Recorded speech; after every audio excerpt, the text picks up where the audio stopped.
Waldorf, Yeah? what are we going to see in here anyway?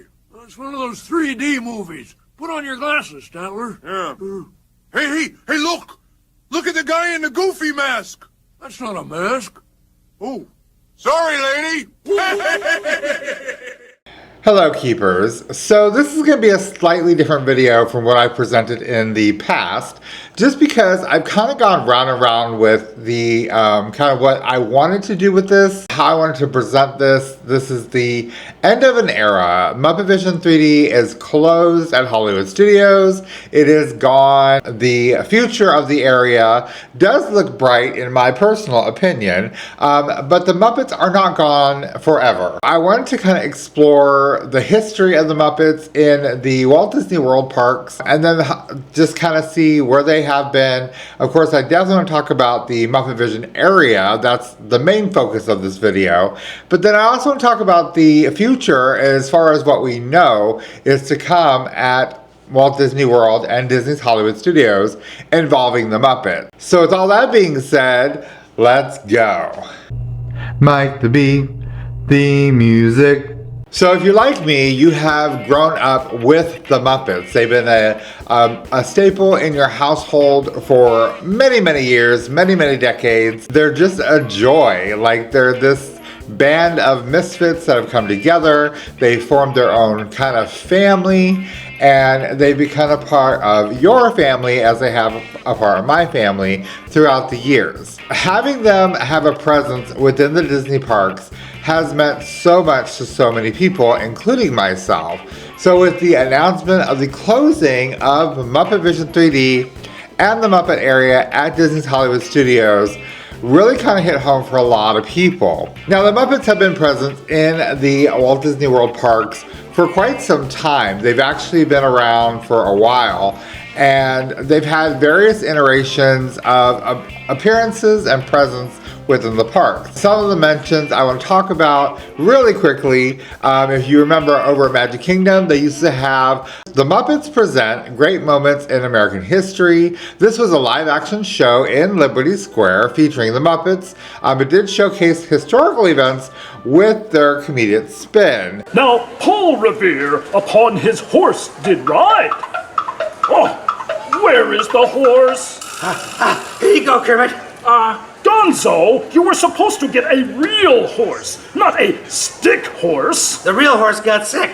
Oh, is he a little horse? I did enjoy this show while it lasted over in Magic Kingdom. It was really, really cute, really, really fun, and gave you a little bit of American history with that special Muppet twist that they seem to put on various stories. Great moments in history, the ride of Paul Revere. Great moments in history, you saw it all right here. And here's what you will take away in all your minds and hearts. Great moments in history, great moments in history, great moments in history. But only the American Great moments in history, but just the American parts.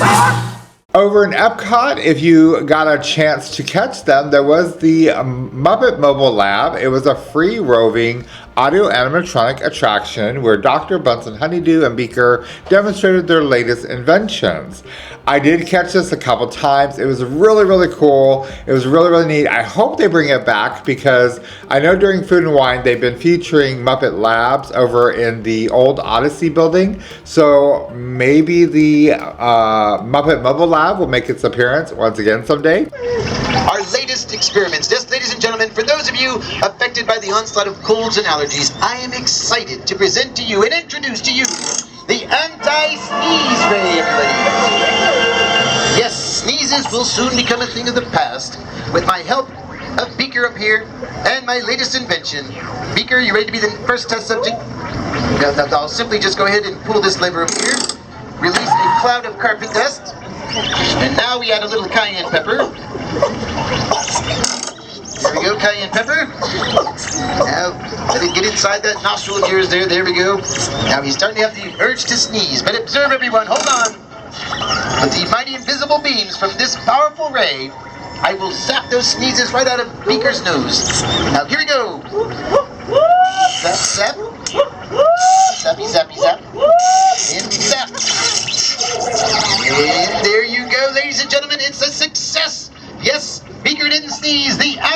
anti-sneeze ray really works, folks. Thank you very much.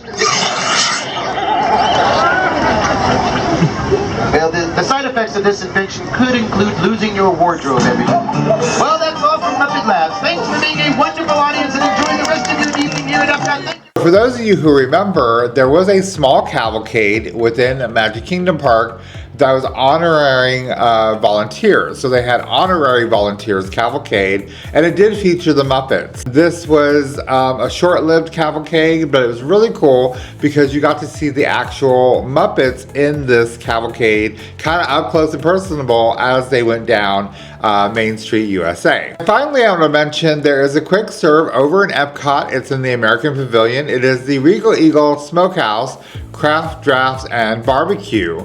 This restaurant was rethemed a while ago to Regal Eagle, and the theming is, of course, Sam Eagle is your host of a barbecue competition.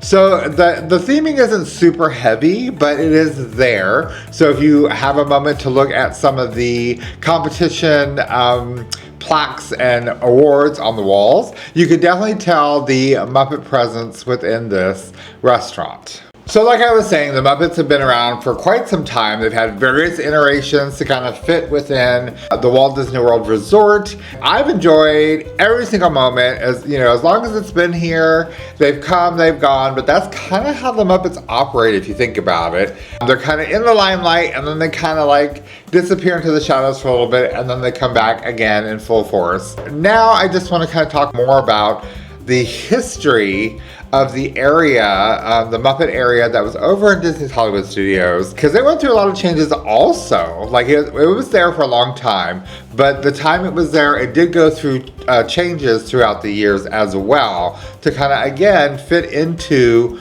Walt Disney World, especially at Disney's Hollywood Studios. So the area in question before it was closed was known officially as Grand Park. Now this was known by many people as Muppet Courtyard. It was named that for a short period of time, and I'll get to that in a minute. Officially, it was Grand Park when it closed at Hollywood Studios. It was an area based around Jim Henson, the Muppets. Way back when they were planning on this area, like way back in the beginning when the park was known as Disney's MGM Studios, the area was going to be known as Muppet Studios. In addition to the Muppet Vision 3D attraction, the area was also supposed to have another attraction called the Great Muppet Movie Ride. Now this was going to be a spoof on the Great Movie Ride, which was another attraction in the park. It was located within the Chinese Theater, which was kind of in the hub of the park. Along with the two attractions, there was also supposed to be two restaurants. One was going to be called the Swedish Chef's Video Cooking School. This, I think, was going to be a really cool concept where basically you just go, you dine. I don't know what the actual menu was going to be, but apparently from concept art, it was going to be you dining with kind of video monitors, similar to Primetime Cafe, but it would be the Swedish chef and doing his like cooking tutorials, which are all over the internet these days. So I think that would have been a fun little restaurant just to visit because I love the Swedish chef, so that would be fun for me. So the other restaurant was going to be the Great Gonzo's Pandemonium Pizza Parlor. For those of you who know, Gonzo did get a themed area. He got the bathrooms, which I kind of think is fitting for Gonzo. To kind of give him a themed bathroom, I think was a little more fitting. And I think Gonzo kind of really did appreciate that. None of these plans really went through. The only one that was completed was Muppet Vision 3D. And this, of course, was before everything was canceled following the death of Jim Henson and the fallout of the Muppets sale to Disney. So I guess during the planning stages of all this, we did get a live action Muppet show over in the theater where A Little Mermaid, A Musical Adventure sits now. The show is called Here Comes the Muppets. It debuted May 25th of 1990 and it ran through September 2nd of 1991. Like I said, this was live action. It was walking, talking, singing, dancing Muppets putting on a full-scale show within the theater. Once Muppet Vision 3D was open and the Muppet area was created, the Muppets were moved out of the theater and moved to a new location over by Muppet Vision 3D in the New York section of the park in a new show called Muppets on Location, Days of Swine and Roses. This ran from September 16th of 1991 to January 23rd of 1994. Again, it was the same live action Muppets. They were dancing, singing, doing all kinds of stuff in this new show where basically it was like a behind the scenes. They were making a movie. You're now the audience of their behind the scenes of them making their movie on location. Eventually, Disney did acquire the Muppets for the price tag of $75 million from the Henson Company on February 17th of 2004. Now, there were some exceptions to this acquisition. They did not get the Sesame Street characters. They did not get the Fraggle Rock characters, or the distribution rights for 4 films, which was Muppets Take Manhattan, Muppets from Space, Kermit's Swamp Years, and It's a Very Merry Muppet Christmas Movie. I haven't checked to see if any of this has changed recently, because I know some of these titles you can now find on like Disney Plus and other kind of Disney entities, so that may have changed now, but at the time of this actual sale in 2004, that was the deal that they got. So the area where Muppet Vision 3D sits, first it was folding into what was known as the New York Street area of the park.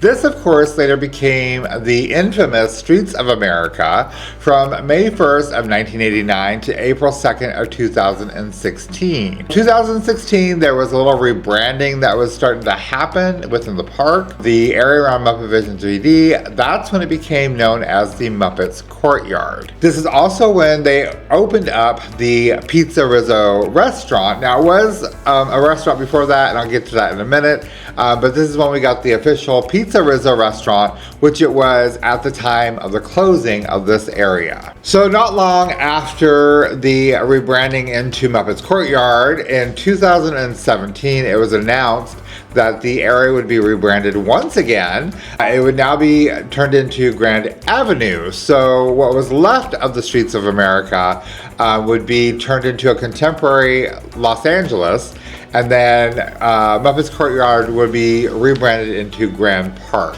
All right, so we are now caught up to what the land looked like before its closure. So I kind of want to go through the various restaurants and shops that were left there before the actual closing of the area. First, I want to talk about Mama Melrose Italiano. So Mama Melrose Italiano was open from September 26th of 1991 to May 10th of 2025. This was formerly the Studio Pizzeria. I did not know it as that at all. I always knew it as Mama Melrose. We did dine there a couple times, and it was actually pretty good Italian food within the theme park. The restaurant did specialize in the Italian cuisine, serving such dishes as ossobuco and wood-fired flatbread pizza, grilled salmon and sausage grinders. It was part of the Fantasmic dinner package. Mama Melrose was decorated with film memorabilia and Italian bric-a-brac. The restaurant's background music consisted of songs sung by such Italian-American singers as Tony Bennett and Frank Sinatra. So the shop located right next to Mama Melrose was It's a Wonderful Shop. This is where you can find all kinds of like Christmas ornaments and just decorations, Disney style, for your home 365 days a year. So if you were looking for anything, this is where you went. The shop did open in June of 1992. It did eventually close. I'm not exactly sure when it actually closed, but then it was turned into more of a meet and greet, photo pass opportunity. Party nights, we went for Jollywood Nights, we met Santa. So that's just basically what it became. But this is where you did go for your Christmas memorabilia within Disney's Hollywood Studios. All right, one of the more popular shops that closed very, very early within the years of being there was the Stage One Company store. So this store was known for selling the Muppet memorabilia, and there was also some Disney merchandise in there as well. But what made this shop so special was all the recreation of the kind of Muppet scenes and props that were all over this store. To give you an idea, so the storefront was labeled Stage 1. It said Muppet stuff may be found within. There was a large statue of Kermit the Frog, a clock face with Miss Piggy, a globe modeled after Dr. Bunsey Honeydew's face. It included his glasses.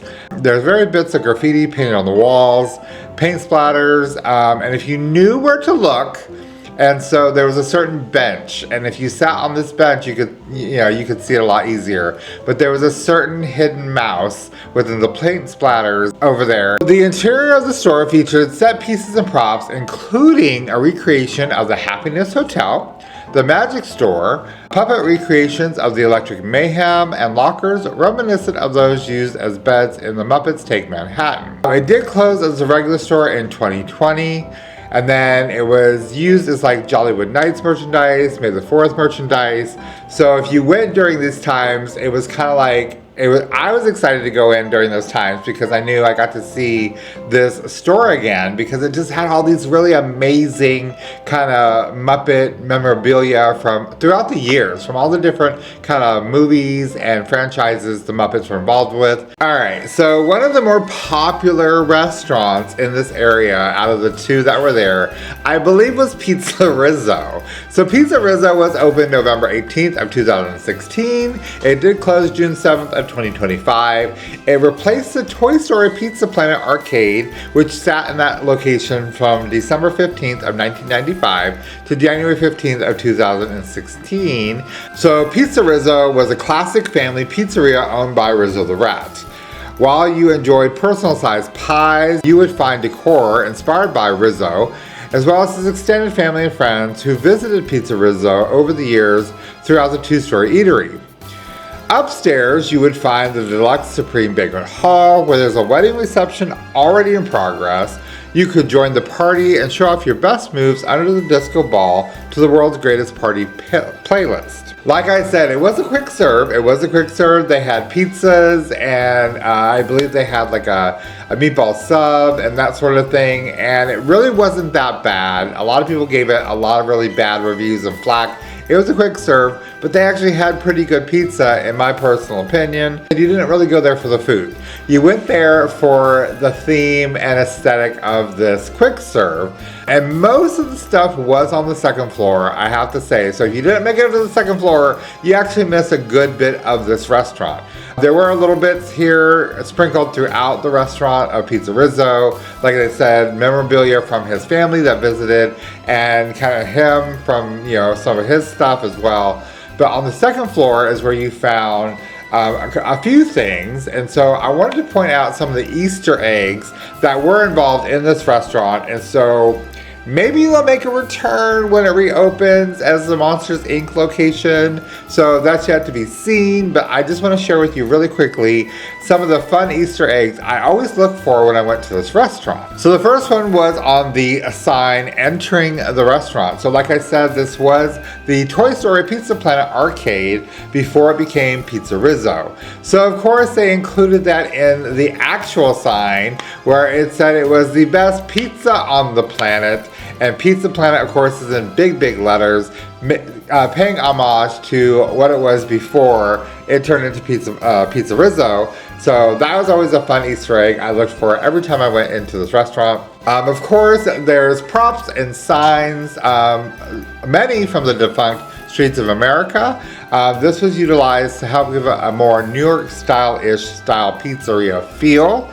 So if you were one that experienced the Streets of America, you probably recognized a lot of these signs from that time in Disney's Hollywood Studios history. So that was always really fun to see, and it really did add to the aesthetic of the restaurant, at least on the second floor.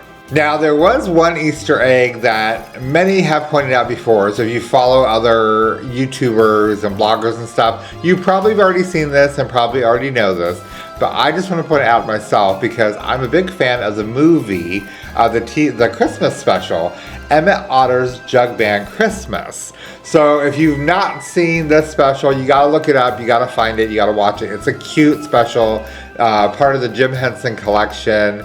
It's classic Jim Henson, Muppets at their best. But it's basically the story of Emmett Otter and his mother, and they live in Frogtown Hollow, and it's Christmas time, and so they're just trying to make it, just make it like anybody else. Well, for those that know, unfortunately, Pa Otter did not make it. He's not there. He has passed on during the, before the special even begins. So he's not there. They do make mention of him, and it kind of adds to the story of the special. But on the kind of little signage that goes to the banquet hall that tells you about the wedding reception that is in progress, which is another fun little Easter egg. But anyway, if you look at the sign, there's like kind of like the lettering and the wording of what was there before the wedding reception. And so if you're able to make it out, you know what it is, but if not, I'm going to tell you. So what it said was, Pa Otter Memorial Service with tribute performance by the Frogtown Hollow Jubilee Jug Band. I found this out and I about died. I really like this Christmas special. It was really, really good. I watch it every now and then during the Christmas season.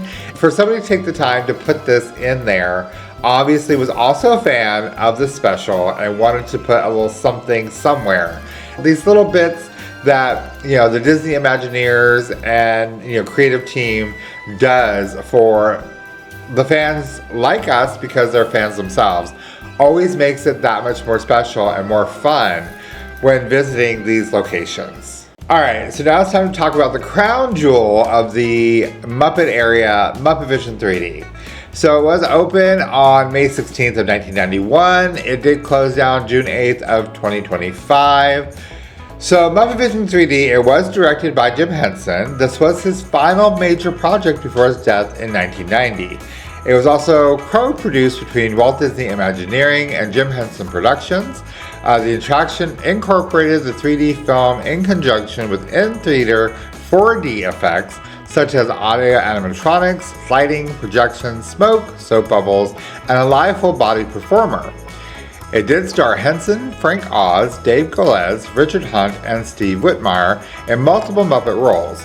The film featured a pre-show that led into Kermit the Frog guiding park guests on a tour of Muppet Studios, while the Muppets prepared for their sketch acts to demonstrate their new breakthrough in 3D film technology. The show, however, completely unraveled when Dr. Bunsen Honeydew experimental 3D sprite Waldo caused mayhem during the next portion of the show. So like I said, the attraction did open on May 16th of 1991 at Disney's Hollywood Studios. Then it was known as Disney MGM Studios. This was exactly 1 year after Jim Henson's death. The film was actually filmed in Soundstage 3 at the Walt Disney Studios in January of 1990. It was written by Bill Prady and directed by Henson. The show was one of the final Muppets projects for Henson and veteran Muppet performer Richard Hunt. It was the last time they performed their characters. Henson did die in 1990 before production of the film was completed, and Hunt died in 1992. So now that you know a little bit more about the actual filming and making of this just fun, amazing attraction, I now want to walk you through kind of like what you experienced as a guest. If you didn't get to experience this attraction, I mean, it was there for a long time, so I'm pretty sure you have, but if not, let's walk through what the experience was actually like going through Muppet Vision 3D. So before guests were seated in the theater where the film was shown, you went through a queue which wound through Muppet Labs, home of Dr. Bunsen Honeydew and his assistant Beaker. First, you passed the security desk, where a sign stating they would be back in 5 minutes, and the key is under the mat. There's a lot of people that I know passed by the security desk, and they may have read the sign, they may have not. Most of them were too distracted. Just they wanted to get inside, they wanted to see the film, do the attraction, and go on to the next thing. I hope you took the time to look at all this fun stuff in this queue. So if you walked up to the security desk, because you could, you saw that, there's all kinds of stuff just kind of sitting around. Like it said, it was, we'd be back in 5 minutes, keys under the mat. Did you look under the mat? I hope you looked under the mat. I looked under the mat a lot, and the key was always there. This is the kind of thing the Muppets would do, like just the wild and zany, like why would they leave a key under the mat? Why not? So I hope you looked under the mat because the mat is no longer there. And maybe it'll make an appearance when they reopen this with Monsters, Inc. We'll have to wait and see on that one. So the audience passed through several office doors. They're all featured outlandish job description. Now I did see this on a different post, and I hope Disney is listening and they take this into account. We all know that we are getting a new roller coaster that's featuring the Monster Inc. Door kind of vault. And so if not one or all of these doors make it into this vault as Easter eggs, I think that would be amazing. I think that would be so much fun. So once you entered into the actual Muppet Labs area, you entered into a huge room full of Muppet props and boxes with comical and humorous labels.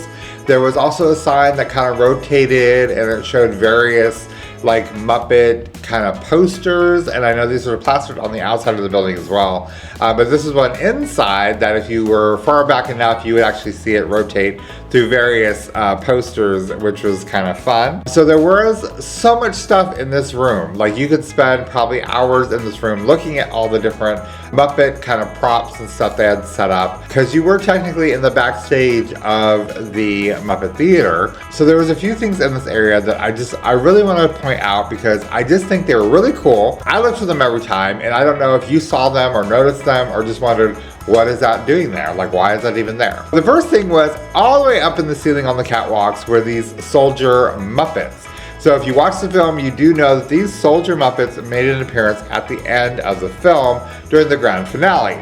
I was told these were not actual screen-used Muppets, they were recreations for the queue.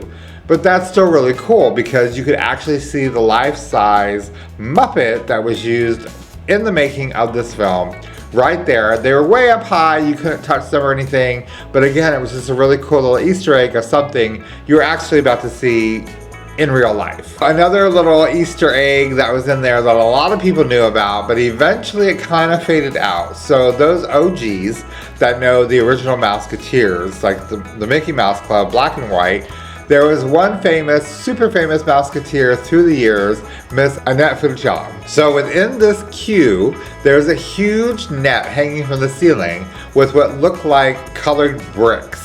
Well, these were actually bricks of Jell-O, and there was a sign that hung from it to help you out. This was a net full of Jell-O. So this was a nod to Annette Funicello. That was really funny to me. I don't know. I know a lot of people found it, and that's of course Muppet humor. So you get it, you get it. You don't, well, you just move on to the next thing. Of course, we know about the great Gonzo. He is great. He is famous. He has done all kinds of crazy stunts. Most of them don't work out, but this room is full of great Gonzo props, and they're just kind of scattered all throughout the area, so you kind of have to walk around and just see the different things. Of course, there's the plane with his banner, and that was really cool to see. So again, I think these are all recreations. I don't think any of these are really like screen used actual props. Maybe they are, I don't know, but it was still really cool to see because, you know, this is the actual size stuff that the Muppets used throughout the years. One of the key things in this room hanging from the ceiling was the Pigs in Space spaceship. So for those of you Muppet Show fans out there, that I love the Pigs in Space segment. I always look forward to the Pigs in Space segment.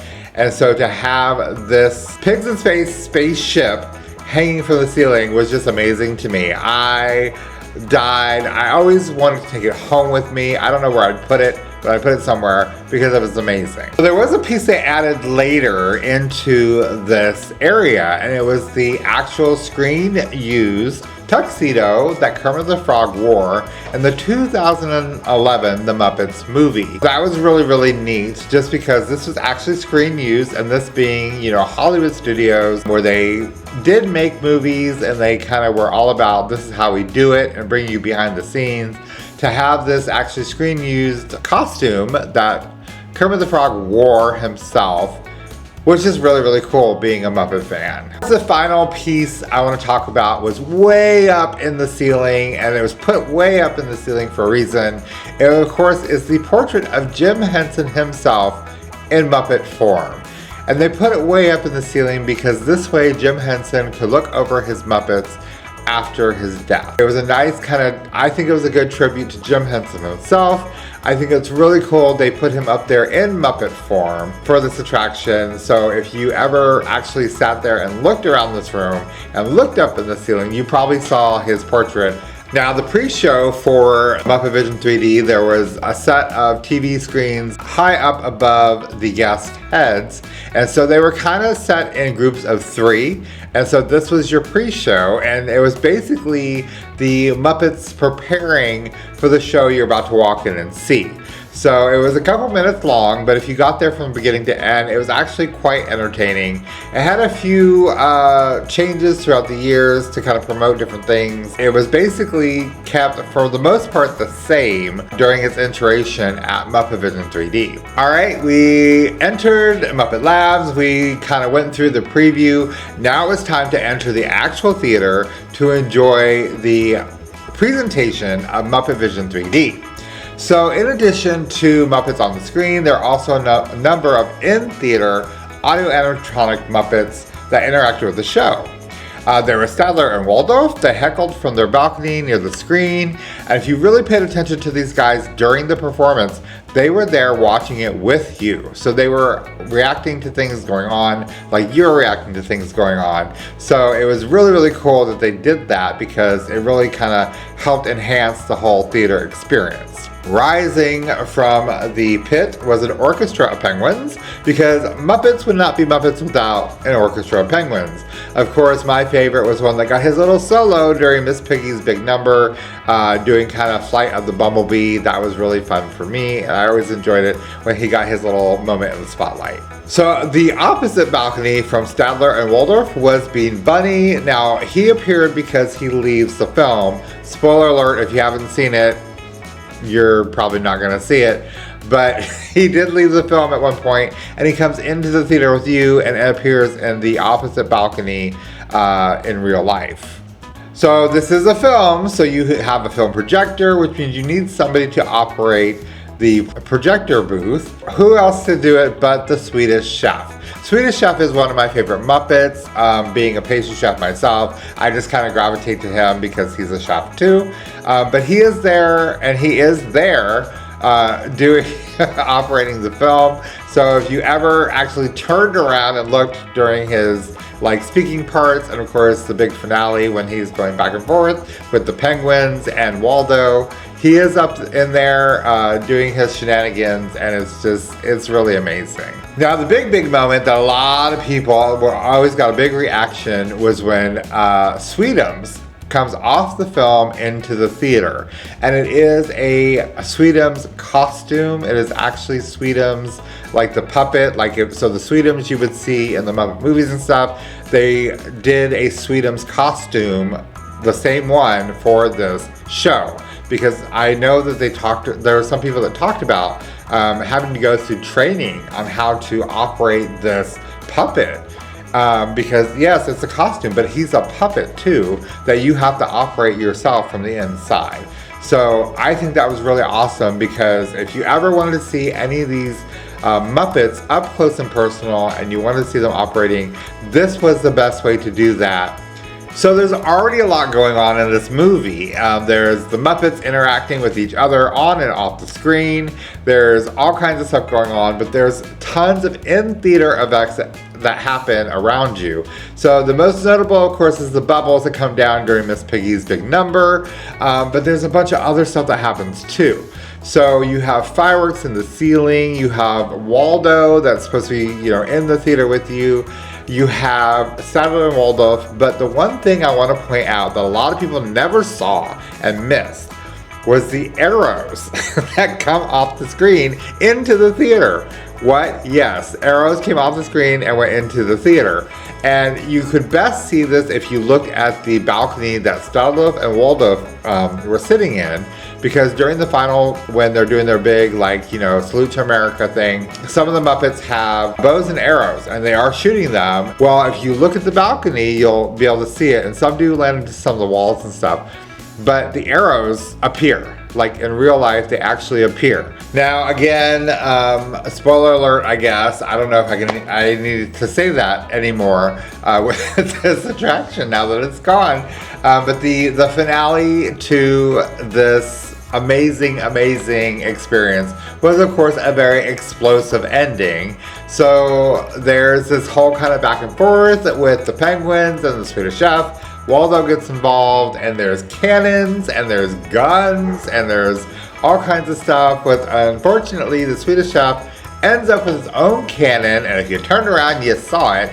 And he shoots it, and it goes into the back wall of the theater, exploding, just kind of destroying the theater. Of course, Kermit tries to reassure everybody that it's got minor damage, kind of wrapping up the show, true Muppet style. They go out with a bang every single time. So thank you very much for coming to see this demonstration of Muppet Vision technology, and enjoy the rest of your stay, and come see us again sometime. So I hope that you got a chance to look at the actual Muppet Theater, because it was actually a really nice theater. It was harking back to the golden age of theater. If you know the Muppet Theater from the Muppet Show and the various movies, that's the type of theater the Muppets were known to perform in. It was a very nice theater. If you got a chance to look around, you noticed kind of the ornate decorations. Most of them were, Muppets within the decorations, but they were nicely done. They were very elegant. It was something that's like, I would like this in my house.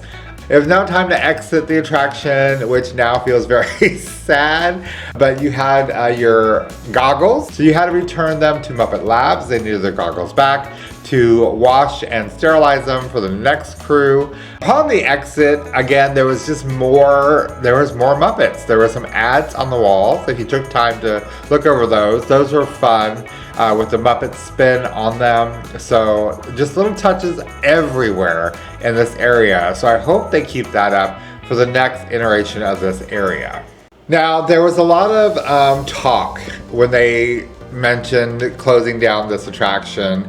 People were like, they could just move it, they could just put it somewhere else. And yeah, they probably could. I feel like Walt Disney was always like, let's keep moving forward. There's newer technologies, newer ideas, things that are better. So for me, it's bittersweet, because yes, I love the Muppets. But Muppet Vision has been there a long time. And yes, this was Jim Henson's final production. So there's a lot of stuff kind of going into what this is and what it means to everybody. So Disney, in November of 2024, they announced, Muppet Vision 3D would be closing alongside the Grand Avenue area to make way for a Monster Inc. themed land. But they did state they were having creative conversations and exploring ways to preserve the film and other parts of the experience for fans to enjoy in the future. They already have a plan kind of in place, what they're going to do with this, with the film, with probably some of the stuff from the area, the props, and just memorabilia. For those that know, they also announced that the Muppets are moving over to Rock and Roller Coaster. Rock and Roller Coaster currently has Aerosmith, and there's been a talk for a long time that Aerosmith is going to go away and be replaced. So to me, people are like, oh my god, the Muppets? That's such a weird, odd choice. And I think it's perfect, because they have the Electric Mayhem. The Electric Mayhem has been around for a long time, and they have covered probably every genre of music. Most of it is rock and roll. That's their main thing. But they have covered pretty much everything. I think it's perfect, because now you have a band that can cover any genre of music, and now you have the opportunity to do kind of a Guardians of the Galaxy situation, where now you can have multiple songs, which they kind of had that with Aerosmith, but they can do even more with the Electric Mayhem. I think it'll be a really cool and different experience. I don't believe the Muppets are going away. I think that they are going through another change to adapt to the times and where they need to be within the Disney family.